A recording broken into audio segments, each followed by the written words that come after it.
हाँ तो बच्चों, अभी हम लोगों ने ये देखा कि सिंपल हार्मोनिक मोशन में फोर्स का इक्वेशन कैसा होना चाहिए। तो मैं एक बार फिर से रिपीट कर दूं कि for S H M force आपका इस स्ट्रक्चर का होना चाहिए, ठीक है।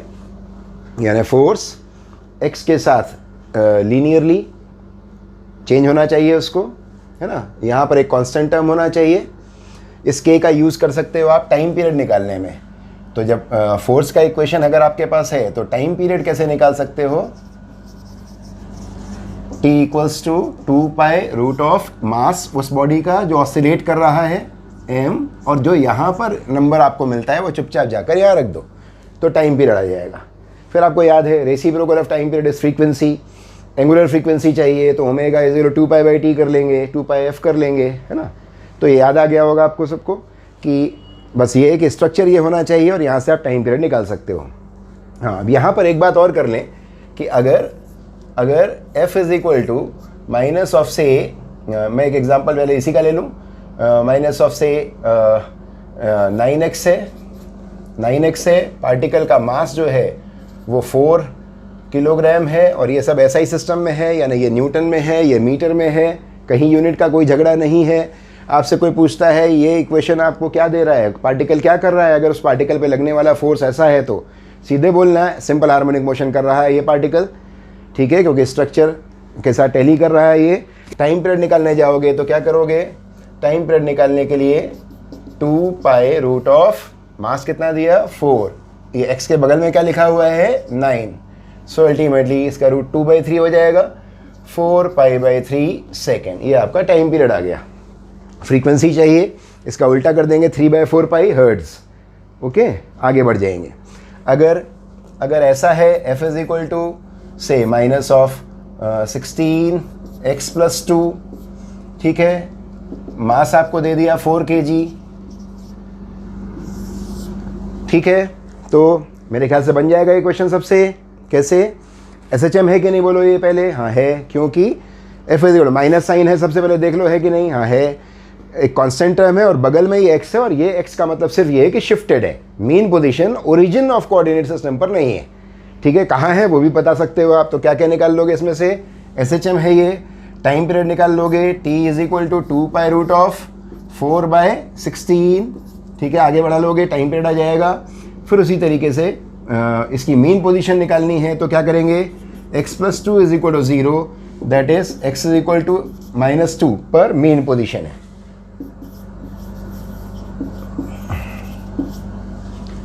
ठीक है ना।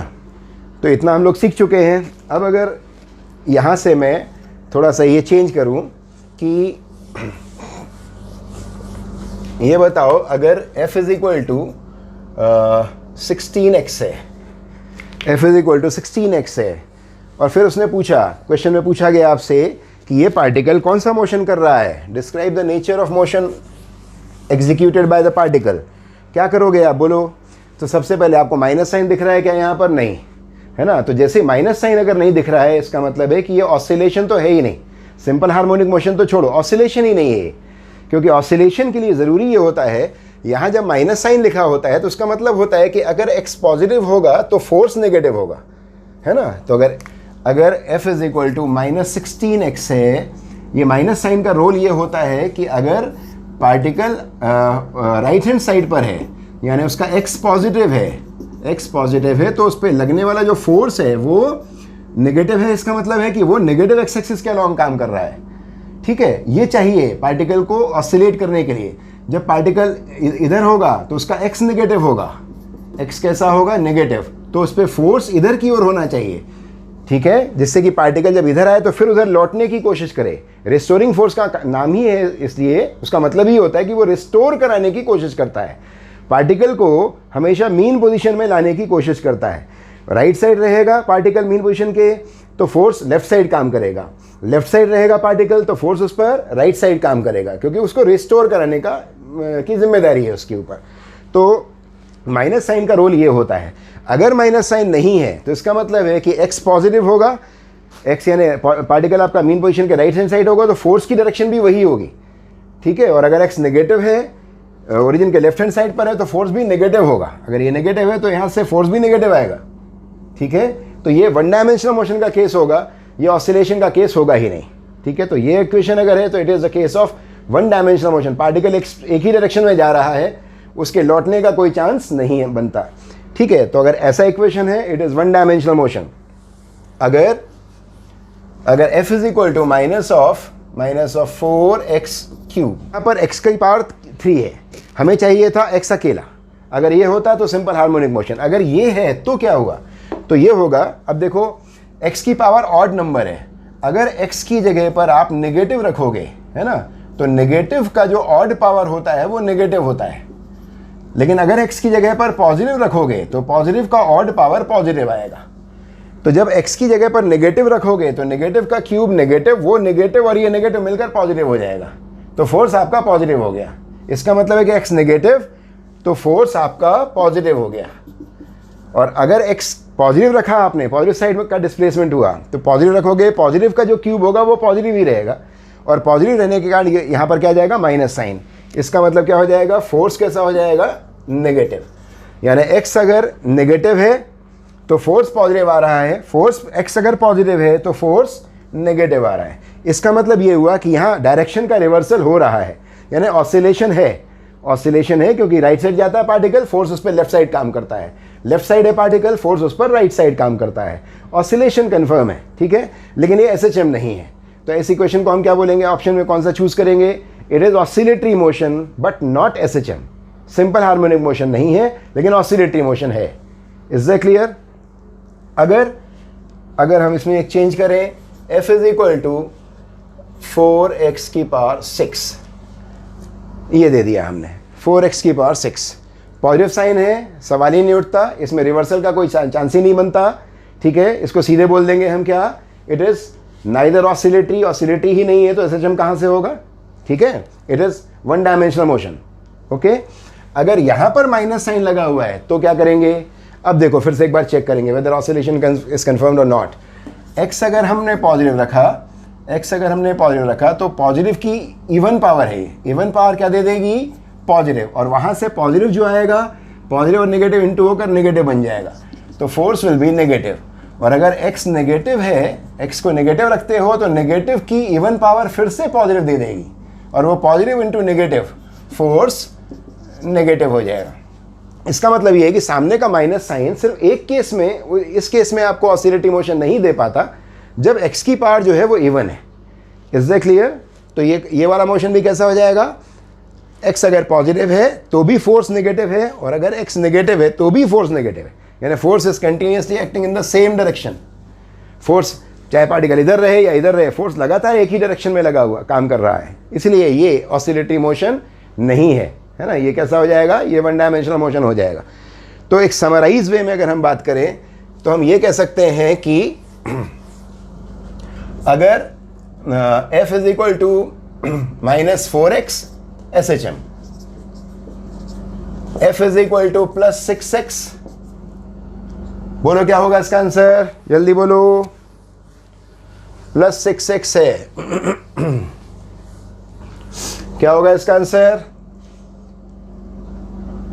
नाइदर ऑसिलेटरी, क्योंकि माइनस साइन जब यहाँ होता है तो ऑसिलेशन होता है, लेकिन तब होता है जब x की पावर ऑड है, लेकिन माइनस साइन नहीं है यहाँ पर, है ना। तो ये क्या हो जाएगा, one dimensional motion, neither oscillatory nor SHM, है ना, it is one dimensional motion. f is equal to minus of से 6x to the power n, if n is odd, if n is odd then, तो याद आना चाहिए odd number में minus का odd power negative और plus का odd power positive होता है, कोई प्रॉब्लम नहीं। तो अब वो माइनस का जब ऑड पावर माइनस आएगा वो माइनस माइनस प्लस कर देगा, यानी यहाँ माइनस साइन है और ऑड पावर के कारण माइनस का जो ऑड पावर होगा वो माइनस देगा, तो माइनस माइनस प्लस हो जाएगा, फोर्स पॉजिटिव हो जाएगा जब x माइनस रखोगे, और जब x पॉजिटिव रखोगे तो यहाँ से पॉजिटिव आएगा, पॉजिटिव इंटू नेगेटिव, नेगेटिव रहेगा, यानी ये ऑसिलेटरी मोशन है, oscillatory motion but not SHM। Is that clear? तो ये हो गए आपके इक्वेशंस, जिसमें से आप पहचान सकते हो f और x का इक्वेशन अगर है तो किस तरीके का इक्वेशन में आपको कौन सा ऑप्शन चूज करना है, सिंपल हार्मोनिक मोशन कब चूज करना है और oscillatory but not simple harmonic motion कब चूज करना है। ये हो गई बात। अब दूसरी बात, कुछ प्रैक्टिकल एग्जांपल्स हैं कि जो हमने फोर्स का इक्वेशन देखा है, जैसे हमसे किसी ने क्वेश्चन पूछा कि अगर एक रेक्टेंगुलर ब्लॉक है,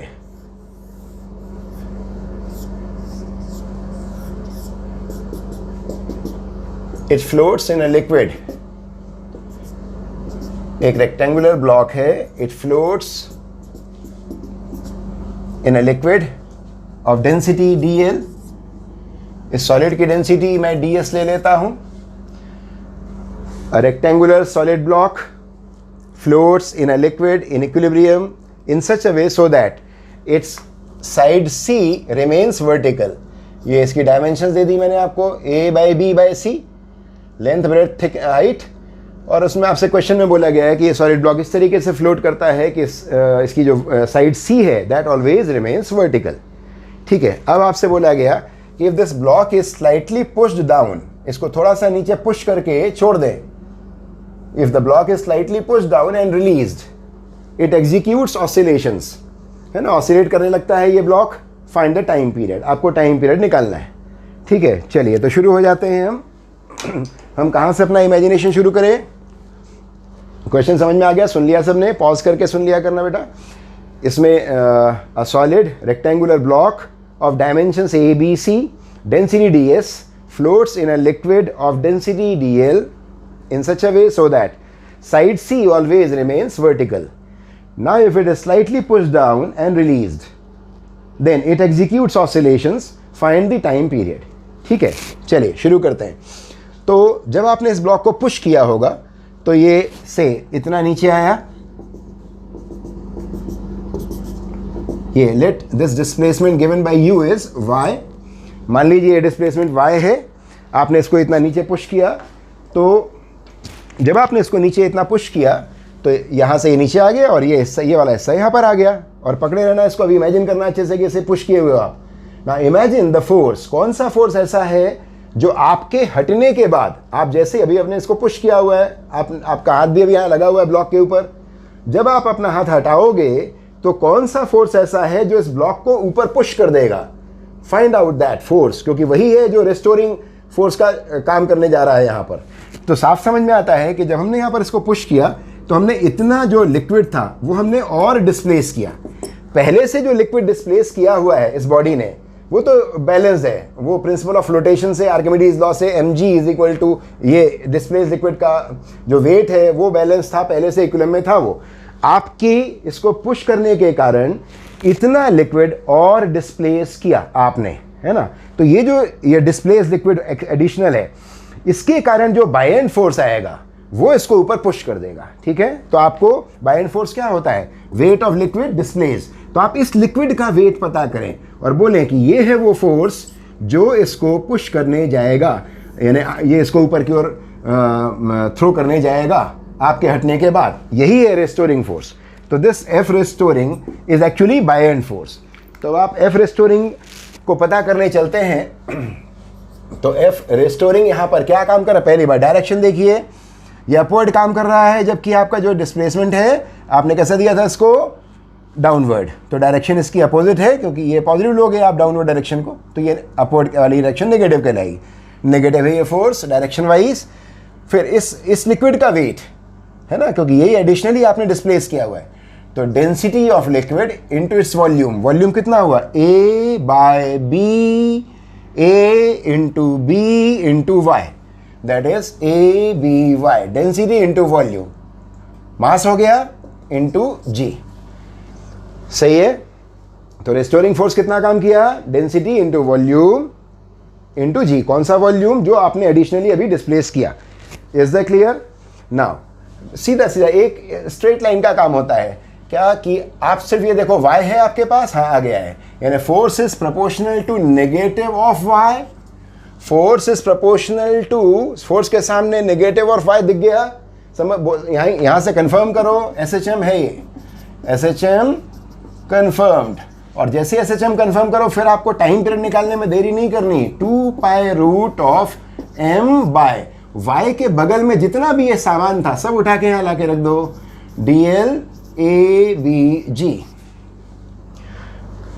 y के बगल में क्या क्या क्वांटिटी सी, dl abg सब उठा के यहाँ रख दो। वो पूरा का पूरा क्या काम कर रहा है, k इक्विवेलेंट, क्योंकि f इज इक्वल टू क्या हो गया, minus of k equivalent into y।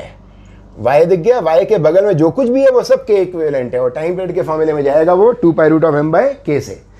So it is, अब मास आपको नहीं दिया हुआ है, मास आपको ब्लॉक का नहीं दिया हुआ है, लेकिन डेंसिटी तो दी थी ना, तो मास को आप ऐसे लिख लो ds into A B C, block का पूरा वॉल्यूम ए बी सी, क्योंकि कौन ऑसिलेट कर रहा है, ये ब्लॉक।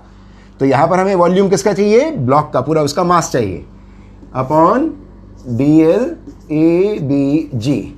ए बी कैंसिल हो जाएगा, है ना, यहाँ c बचेगा, यहाँ g और यहाँ ds और dl।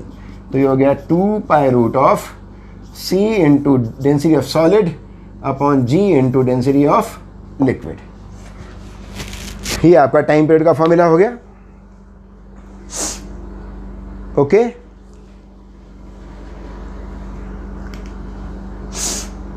चलो ऐसा ही एक और प्रॉब्लम लेते हैं। In a YouTube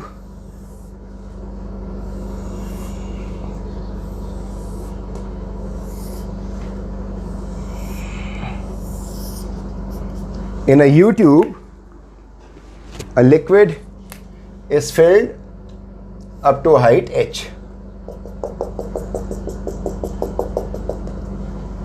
and this height is h. Now, अब वो ये आपसे बोलता है कि अगर एक पिस्टन लेकर हम किसी एक इसकी लिम्ब पर, इस यूट्यूब के एक कॉलम पर अगर हम एक पिस्टन लगाकर इस लिक्विड के कॉलम को थोड़ा सा पुश कर दें और फिर पिस्टन को बाहर खींच लें, यानी if one liquid in one column of this YouTube is slightly push down and released, ठीक है, पिस्टन से जरा सा पुश करके और फिर पिस्टन को बाहर निकाल लें, तो then the liquid starts oscillating, liquid oscillate करना स्टार्ट कर देता है। एंड फिर पूछेगा वो आपसे टाइम पीरियड बताइए इसका। तो चलो इमेजिन करना शुरू करते हैं। आपने पिस्टन से इसको पुश किया, ठीक है, कहाँ तक लेकर गए, मान लीजिए आपने इसको यहाँ तक लेकर गए, दिस इज y आपने यहाँ डिस्प्लेस किया। तो नेचुरली चूंकि uniform area of cross section है, तो जितना यहाँ शिफ्ट डाउनवर्ड आप इसको पुश करोगे दूसरे साइड पर उतना ऊपर हो जाएगा वो लिक्विड, यानी यहाँ का लिक्विड y राइज कर जाएगा। हाँ, अगर area of cross section different होता तो फिर हमें उनको वॉल्यूम कंजर्वेशन से भी देखना पड़ता है कि कितना जो लिक्विड गया वही वॉल्यूम तो वहाँ जाएगा ना, तो अलग अलग हो जाता। लेकिन अगर area of cross section same है तो जितना यहाँ नीचे जाएगा उतना ही दूसरे कॉलम का लिक्विड ऊपर राइज कर जाएगा। तो अब आप जिसमें आपने इसको पुश किया है, बस उसी समय इमेजिन करो कि आपका इस वाले कॉलम में लिक्विड यहाँ पर है, इस वाले कॉलम में लिक्विड यहाँ पर है। जब आप यहाँ से हटते हो, यानी जो आपने वो एक एक्सटर्नल फोर्स लगाया हुआ था वो हटाते हो, ठीक है, तो ऐसा क्या होगा जिससे कि ये लिक्विड ऐसा ऑसिलेट करने लगेगा। साफ समझ में आता है कि जब आपने पुश किया हुआ है इस पोजीशन पे, यहाँ का लिक्विड यहाँ पर है ना, और यहाँ पर का लेवल यहाँ तक जा चुका है, ठीक है, यहाँ तक चढ़ चुका है, राइज कर चुका है। तो इस पॉइंट के ठीक सामने वाले पॉइंट पर अगर हम देखें यहाँ पर, तो इस पॉइंट के ऊपर टोटल लिक्विड कितना हुआ, ये y है और ये y, 2y का लिक्विड एक्स्ट्रा राइज किया हुआ है यहाँ पर। और वो जो एक्स्ट्रा राइज है, पास्कल्स लॉ ने क्या बोला था कि सेम लिक्विड में सेम हॉरिजॉन्टल लेवल पे जितने भी पॉइंट्स हों उन पे प्रेशर सेम होना चाहिए। तो एक्चुअली ये पॉइंट और ये पॉइंट सेम लिक्विड में है, सेम हॉरिजॉन्टल लेवल पे है, लेकिन यहाँ इसके ऊपर कुछ नहीं है और इसके ऊपर 2y का लिक्विड है, ठीक है, तो प्रेशर सेम नहीं, यहाँ ज़्यादा है प्रेशर। तो अब वो लिक्विड खुद ये कोशिश करेगा प्रेशर को सेम करने की, इसलिए वो लिक्विड को पुश करेगा। तो लिक्विड को पुश करने के लिए जो एक्स्ट्रा प्रेशर आ रहा है इस लिक्विड के अंदर ही अंदर, है ना, वो कितना आ रहा है, इस लिक्विड के कॉलम के कारण आने वाला प्रेशर। पास्कल्स लॉ का एक और चीज था कि the additional pressure is transmitted through all the points undiminished. वो प्रेशर जो यहाँ पर है वही प्रेशर अंदर ही अंदर होते हुए यहाँ पर काम करेगा, इस लिक्विड के लेवल पर काम करेगा। तो अल्टीमेटली जिसको आपने पुश किया था वो लेवल ऊपर क्यों जाएगा, वो ऊपर जाएगा इस प्रेशर के कारण, जो प्रेशर इस लिक्विड के कॉलम के कारण है। ठीक है, श्योरली ये रिस्टोर कराने की कोशिश कर रहा है। ठीक है, तो एफ रिस्टोरिंग हमें मिला, कैसे मिला? एडिशनल प्रेशर, जो यहाँ पर प्रेशर काम कर रहा है वो कौन सा प्रेशर है? जो ये इसका है, जो इंटरनली यहाँ पर एक्ट कर रहा है, तो लिक्विड के अंदर है ये प्रेशर।